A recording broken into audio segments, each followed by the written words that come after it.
بسم اللہ الرحمن الرحیم۔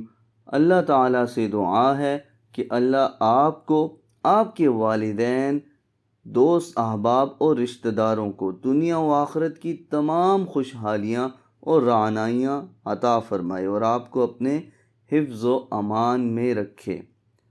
نبی اکرم صلی اللہ علیہ وآلہ وسلم فجر کی نماز کے بعد نفع بخش علم اور رزق کے لیے یہ دعا پڑھتے تھے۔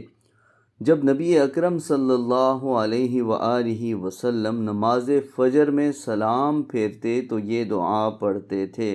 کیا دعا ہے؟ آپ بھی جب بھی نماز فجر پڑھ لیں تو اس کے بعد یہ دعا ایک مرتبہ ضرور پڑھیں۔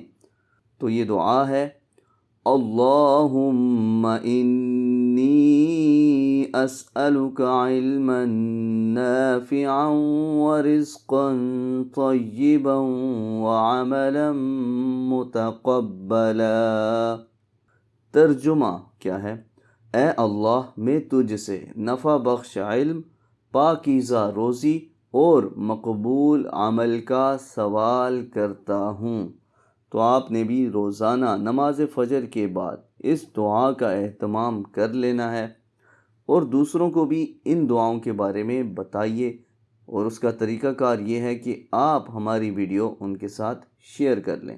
آپ سے ملاقات ہوتی ہے اگلی ویڈیو میں ایک اور بہترین وظیفہ کے ساتھ۔ اپنا بہت سا خیال رکھیے گا۔